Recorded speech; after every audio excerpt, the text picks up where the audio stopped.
If you are like me, there are some makeup lessons that you have learned a little bit of the hard way. In today's video, I want to go through 7 makeup tips that I wish that I knew sooner. From techniques to choosing makeup to mindset when it comes to makeup. I'm going to run through 7 of these. I would love to hear your best makeup tips that you wish that you knew sooner as well. Things that will help save us time, money, and more than one makeup meltdown.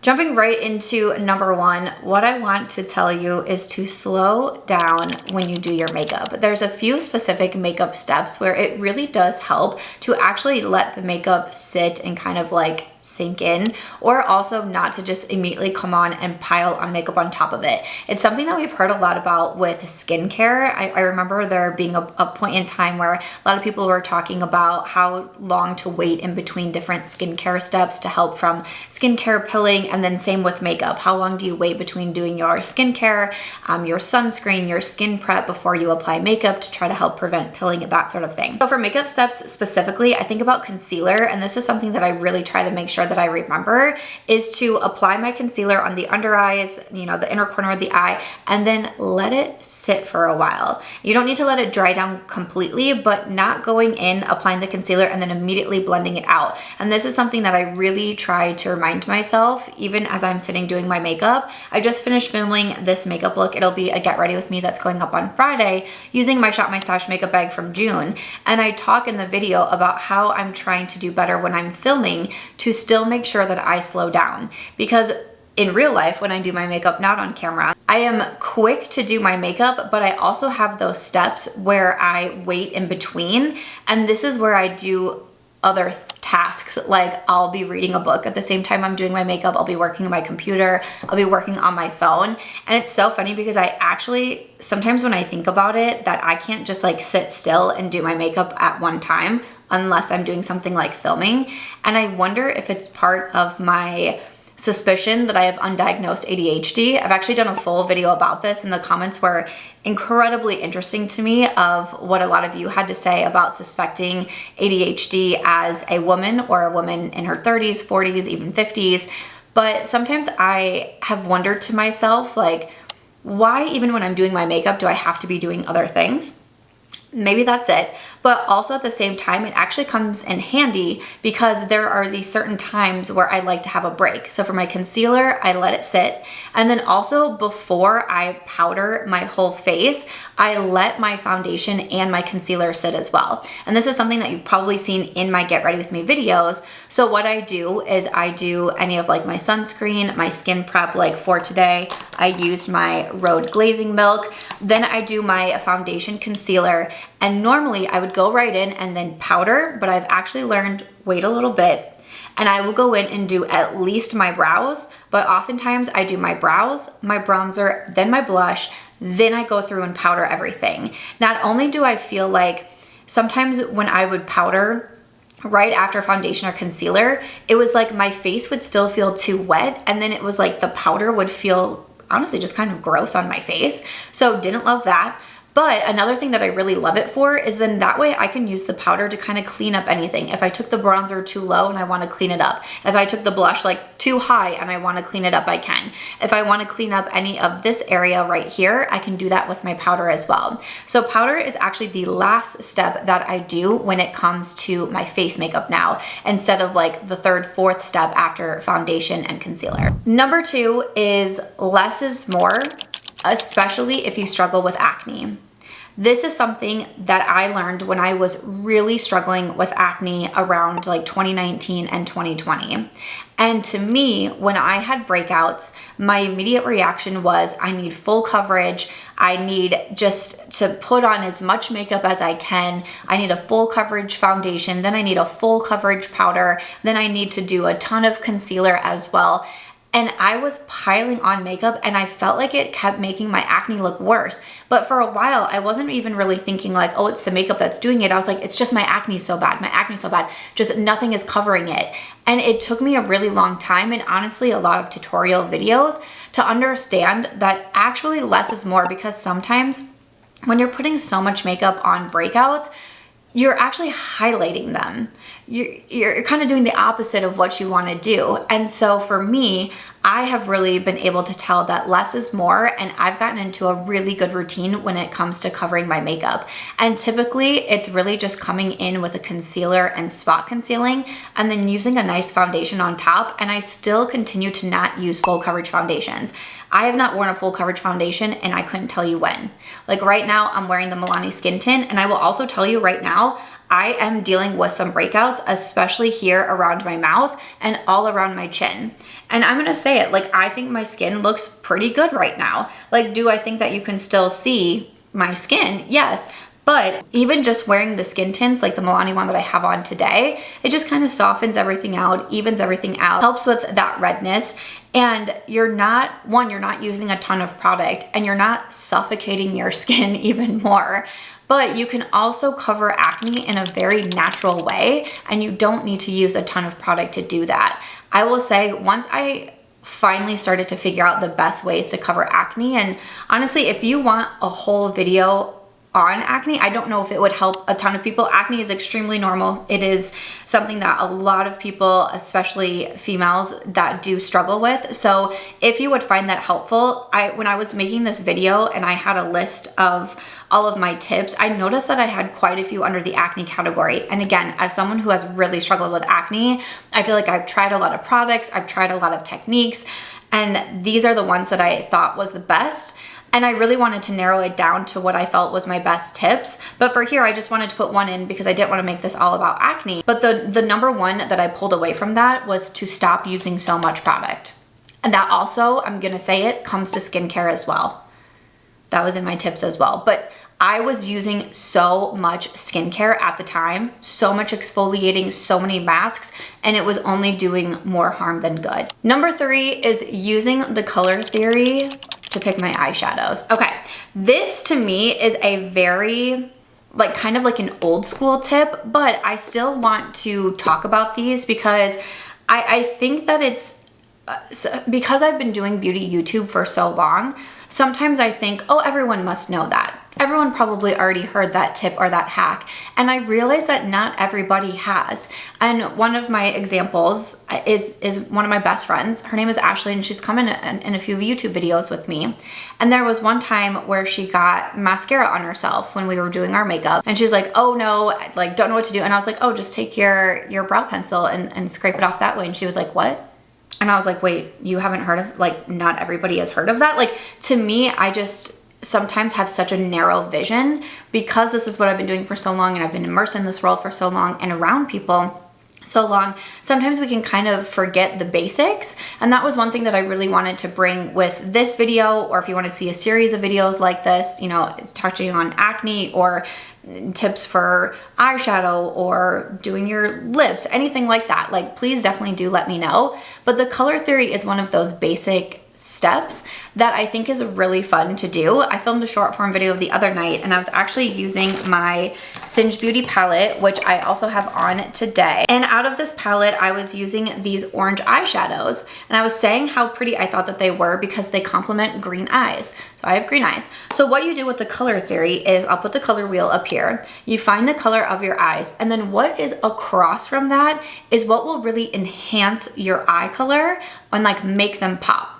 And I want to go back to, like, I don't think there really is such a thing as makeup rules. I know that we hear that a lot, and I get it. I get where the concept comes from, but especially nowadays with like all of the great makeup that's out there, all of the advice and tutorials and techniques that we have at our fingertips now, I don't really think there's such thing as like makeup rules, but there definitely are ways, like tips and tricks, ways to enhance your natural features, that sort of thing. And for me, the color theory is definitely that.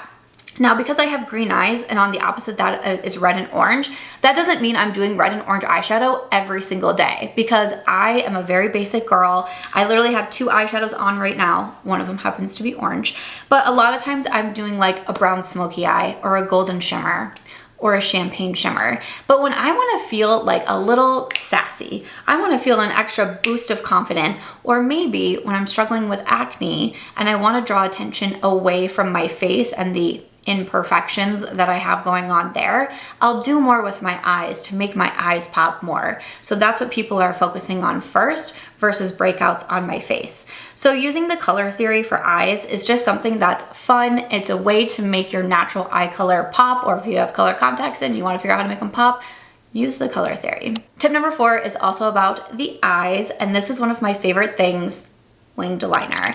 So I love doing wing liner. I have done wing liner even back in the day when I first started YouTube, and I would come on with these giant wings. Nowadays, my wings are a lot more soft, and now I use either an eyeshadow or a gel eyeliner. So like for today, I use the Kokie Eyeliner pencil, but a lot of times I'll just come into an eyeshadow palette. Like this new Sigma Spectrum palette has so many great mattes and like some darker ones here that I can use very easily to create a shadow. To me, it's a lot simpler than liquid liner. If you make a mistake, it's really easy to brush it away and start over. Same with gel liner. And if you have a good liner brush, like the ones that I love to use is the one from Sigma Beauty, then you can just create this nice little like half wing out here. But also the tip that I really wanted to say is that I no longer bring my eyeliner all the way in to the inner part of my eye. I really, if you can see, my eyeliner starts kind of like around the halfway mark of my eye, and then I wing it out here. I used to bring my eyeliner all the way in, like I would draw my whole eyeliner, and what I found that that can do is kind of close off the eyes and make them look a little bit smaller. And for me, personally, I don't necessarily feel like I have like large eyes, and sometimes I do try to make them look a little bit bigger. And so if I bring the eyeliner all the way in, it's kind of closing them off a little bit more. So I just make sure to focus my eyeliner on the outer half of my eye and then create a soft wing. And again, going back to using liquid liner versus a gel or a shadow, it's just so much easier and less time consuming. And then if you can't, you know, the meme where it's like you're trying to get your eyeliner perfect and the next thing you know, you got like a full mask on of eyeliner. That's how I would feel sometimes with like a liquid liner. So try a gel or a shadow instead. Number 5 isn't a makeup technique, but this is one that I really wanted to put in, and that is understanding how long makeup actually lasts. So again, as someone who's been doing YouTube full time for over 10 years and in the beauty space, I have definitely amassed a pretty large makeup collection. It wasn't until I really started to do like a Shop My Stash series and Project Pan series where I started to track how much makeup I was going through and in like what amount of time that I really realized how long this lasts for me. I can remember doing a Project Pan back when I was living in Iowa. I've been in Las Vegas for 4 years, and I think this was in my first house in Iowa. So this was several years ago that I did this video. And I can remember holding up something like a foundation and being like, oh, I probably have 3 uses left out of this. I was on use like number 30, and I was like, oh wow, I really thought I was almost done with that foundation. But sometimes you don't realize foundation, concealers, lip products, even something like eyeliners. Like, again, going back to my Kokie eyeliner, I keep being like, oh, I'm gonna have to buy a new eyeliner soon. I'm gonna have to buy a new eyeliner soon. I'm still probably have like months with this eyeliner, right? But sometimes you look at a product getting down there and you're like, oh, I'm almost out of that. So what should I do? I should go buy another one. Or I should buy either that same one, I should buy another new product. I don't wanna run out, I need a backup. I got into a bad habit several years ago of buying makeup when it was just completely unnecessary. Not only trying to grow my YouTube channel, but also being like, oh, I'm almost out of that. Once I started to actually track my makeup collection and see not how quickly you actually go through makeup, especially if you have a larger collection. Maybe some of you, if you have a smaller collection, minimal collections, you only have 1, 2, 3 products in each category, then, you know, maybe that doesn't count for you. But makeup lasts longer than you probably think. It takes you longer to go through it than you think. I'm not even gonna touch on like expiration dates or things like that because that's always something to check for, but it lasts longer than you think. And this is what helped me start to save money. It helped me start to cut back on buying so much. And it actually, doing a Project Pan got me really excited to do that kind of series. It's something that I do every single month on my channel now. I love doing a Shop My Stash. I love focusing on the products. From this month in June, I picked out, I think it's 3 different products that I want to use up or hit pan in, and it makes me excited for it. So that is something that it's something for your mindset that I wanted to point out is when you feel like you're getting low on a product, don't immediately go out and purchase it again because you probably have several more uses than you think out of that one. Number 6 is lip liner. Moving on, number 7 is, no, okay, I'm just kidding. Number 6 is lip liner. And I go back to, like, I talk about lip liner a lot because, again, it's so funny when you've lived your life online for as many years as I have, you really have documented proof of shit that you've said in the past, right? Like, it's really out there. There is a YouTube video of me saying, I don't understand why people wear lip liner. This seems like such a wasteful step. What is the point of lip liner? And now I cannot live without lip liner. I cannot do my makeup without lip liner. I wear lip liner every single day. Even if I have like very minimal makeup on, maybe just some concealer, maybe I just brushed my brows, I didn't even do my brows, maybe I put on some mascara just on my top lashes, just ignored the bottom lashes, I will still go in and I will put lip liner on and I'll just fill in my lips with that lip liner. There are so many lip liners that I think are fabulous just on their own as well. They're long wearing, they look good, they look like a lipstick. Lip liner to me does something to enhance your lips. Of course, right? That's like the point of lip liners. But you can overline your lips if you want to. You can change the shape of your lips if you want to. You can define the lips. And my makeup looks to me just look incomplete if I don't have lip liner on. If you are someone who you're not a lip liner fan, I'm just challenging you to like try to wear some lip liner again. Tell me how you feel. Tell me how you feel about it because I used to not think lip liner was anything, but now in videos, in photos, when I don't wear lip liner because I don't have lip filler and I don't have like large lips naturally. I don't have super small lips, but especially like my top lip, not much going on. So you can kind of see where I overline my lips right there, but I can tell in photos and videos if I have lip liner on versus when I don't. And it just adds a little like extra to them. So lip liners, me. And then the last makeup tip that I wish I would have known sooner or wish that I would have accepted sooner is that you don't have to fit in. You don't have to look like everybody else. You don't have to do your makeup the same way as everybody else. You don't have to follow the trends that everybody is talking about right now. Again, as someone who has spent most of their adult years online, I have seen and felt so much pressure to fit in, to look like so-and-so, to do this makeup trend because this makeup artist said to, or this beauty YouTuber said to. I have felt so much pressure to wear false lashes. I have felt so much pressure to get lip filler. I have felt so much pressure to do my brows. I came onto YouTube and didn't do my brows for like a full year doing beauty YouTube videos. And now I like my brows, okay? I like doing my brows. And I will say there are times where I still feel that way. I don't think there's anything wrong with seeing a trend and wanting to try it. Of seeing a beauty YouTuber doing a makeup look and you think, wow, I want to do that. I want to see if I can do that with the palette. But to not, I mean, and this one is, you know, obviously more mindset versus technique, but that we don't have to fall into that. We don't all have to look the same. I know that there's a lot of talk right now of like every face is the same because of, you know, plastic surgery and fillers and that sort of thing. We're all kind of starting to mold into the same person, right? But the beautiful thing about beauty is that it's individual and you get to choose what you want to look like. You get to choose what makes you beautiful. You get to choose what makes you confident. Maybe for some people that's false lashes. Maybe for some people that's a red lipstick. Maybe for some people it's not wearing foundation. Maybe for some people it's a full coverage, full beat. And the beautiful thing and what I've been able to see in my time in the beauty industry is more and more people stepping into themselves, embracing themselves and what makes them happy and what makes them feel confident. 15, 20 years ago, when you stepped into a beauty store, you had the same handful of brands and the same handful of products and the same handful of shades. And now the beauty industry is so large.